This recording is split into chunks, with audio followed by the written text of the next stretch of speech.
You're standing in the seafood aisle. Bright lights, crushed ice, little paper price tags stuck in plastic, salmon, tuna, cod, tilapia, shrimp piled in a glistening pink hill. You reach for one of them without thinking. You've done this 1,000 times. But look at what's not there. There's no carp on that ice. No carp on the menu at your favorite restaurant. No carp in the frozen section. No carp in the fish sandwich. No carp anywhere in the American diet you've eaten your whole life. And here's the strange part. Carp is one of the most abundant, easiest to catch, protein-rich fish on the entire planet. There are millions of them in American rivers right now. They're free. They're everywhere. They're practically leaping into boats. So why won't you eat it? You'll tell yourself it's the taste, or the bones, or that it's a trash fish. That's the story everybody repeats. But that story is a costume draped over something much older and much stranger. Something your body decided long before your grandparents were born. The answer is not what you think. Here's the version you've been handed your whole life. Carp is muddy. Carp is bony. Carp is what poor people ate a long time ago. And America is a rich country, so we eat the good fish instead. Case closed. Culture. Preference. A national palate that simply landed somewhere else. That explanation feels obvious. It's also almost entirely wrong, because taste doesn't work the way you think it does. What you call disgusting and what you call delicious aren't neutral opinions you calmly chose. They're verdicts. They were handed down to you by an ancient jury that met millions of years before you were born. And that jury was voting on one thing only: survival.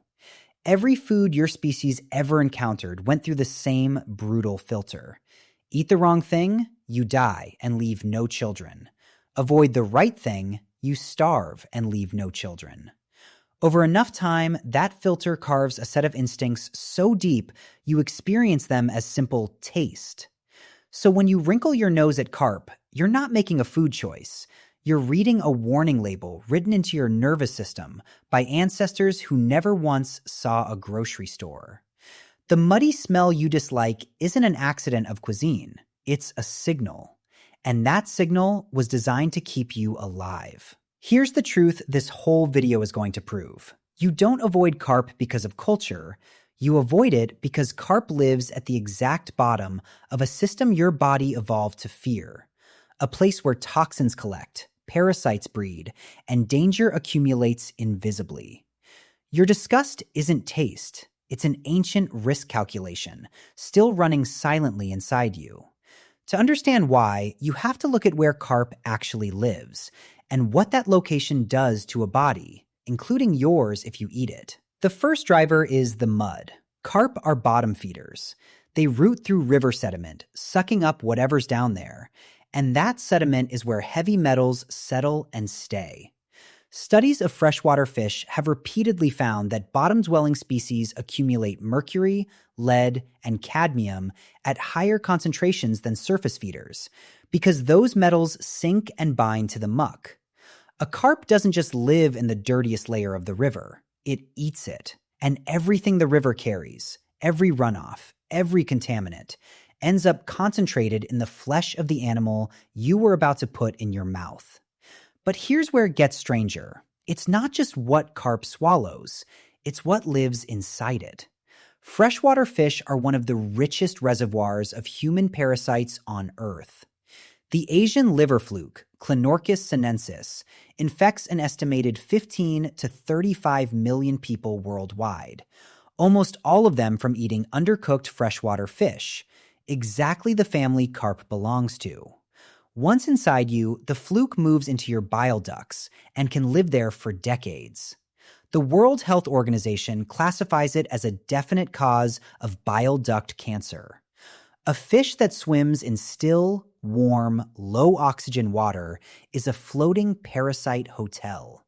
Your ancestors couldn't see the flukes, but the ones who avoided that kind of fish left more descendants than the ones who didn't. Now, here's the one your body's been hiding from you. It's the water itself. Carp thrive in warm, stagnant, oxygen-poor water. the exact conditions where bacteria explode and flesh rots fastest. In a world with no refrigeration, a fatty fish from stagnant water spoiled within hours. And spoiled fish can carry histamine poisoning and botulism, which killed silently and fast.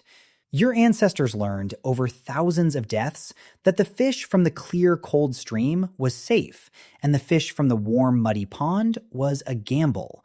That lesson didn't stay a lesson. It sank down into instinct. So why does your stomach turn before your brain has even finished the thought?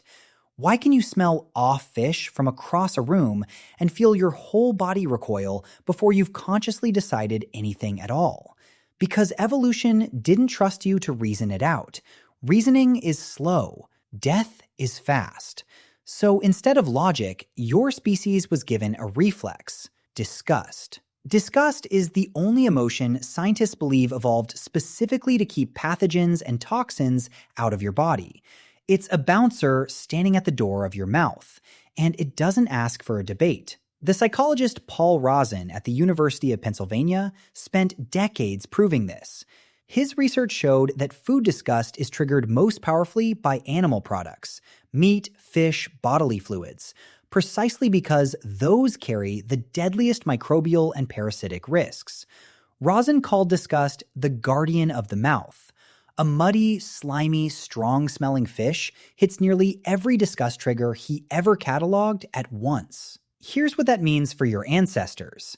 The ones born without a sharp disgust reflex ate the spoiled fish, drank the tainted water, swallowed the flukes. They got sick. They died young. They left fewer children. The ones who felt that flinch of revulsion hesitated.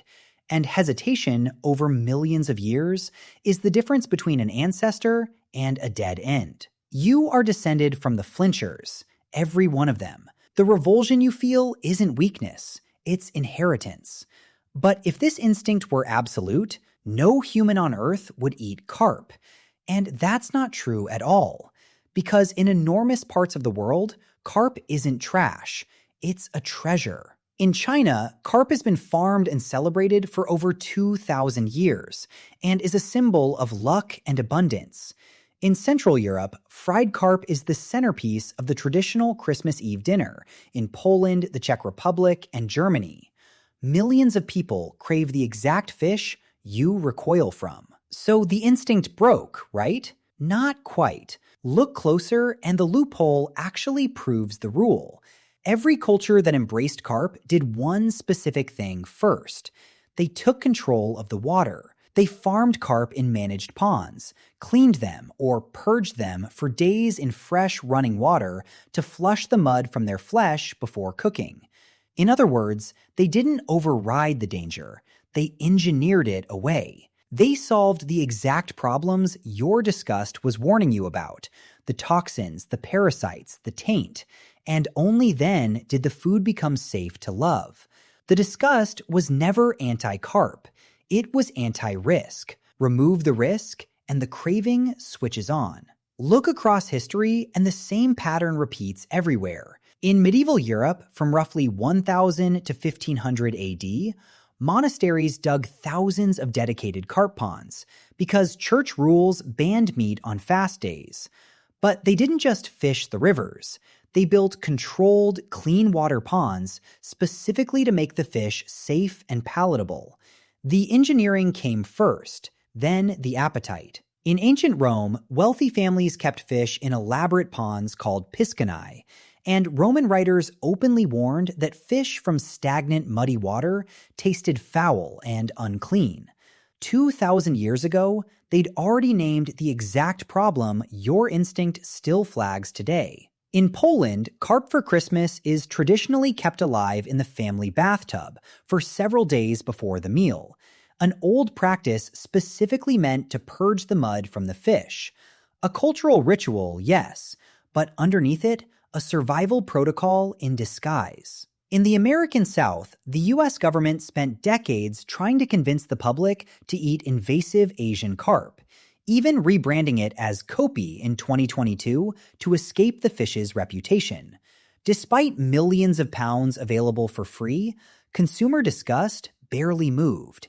The instinct out-argued the marketing budget. In Japan, the fluke-carrying dangers of raw freshwater fish were so well understood that traditional cuisine reserved raw preparation almost entirely for saltwater species, where those specific parasites can't survive.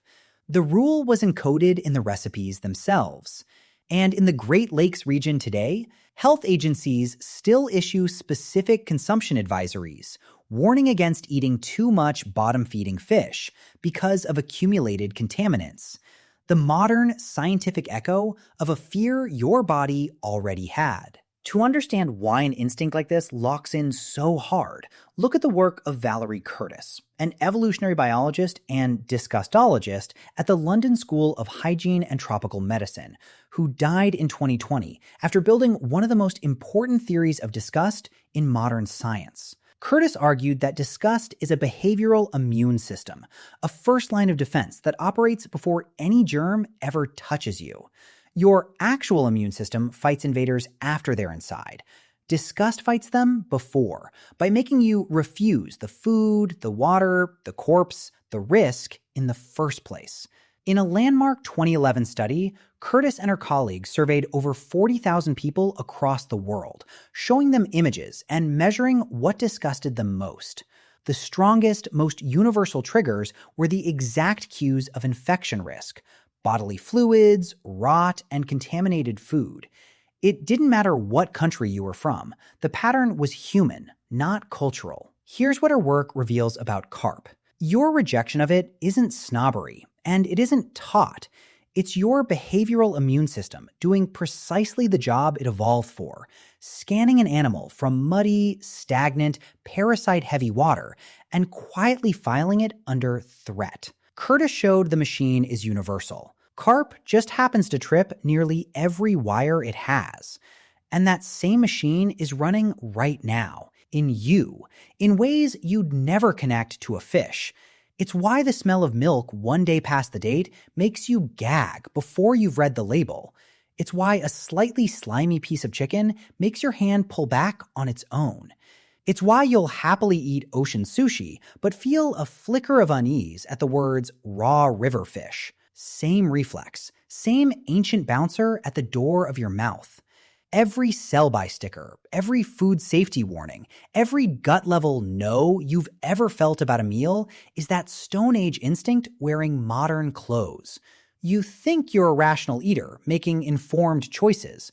Most of the time, you're a survival machine, following orders written before language existed. The next time you walk past that empty spot on the ice where carp should be, notice something. Nobody told you to skip it. No law forbids it. Your body just quietly vetoed it, the way it's been vetoing danger for 1,000,000 years, and never once asked your permission. So go back to that seafood aisle, the salmon, the tuna, the cod, and that missing fish nobody buys. Now you know why the spot is empty. Not because carp tastes bad, not because it's poor people's food, because it lives in the mud, where the metals settle. Because it hides the flukes that burrow into your bile. Because it comes from the warm, dead water where rot wins fast. Because your ancestors who ignored all of that didn't become ancestors at all. You inherited their flinch. You inherited their caution. You inherited a warning you never had to read. Because it was already written inside you. Carp isn't missing from your plate. It was removed. Millions of years ago, by everyone who came before you and lived long enough to become you. And you never even noticed the vote was cast.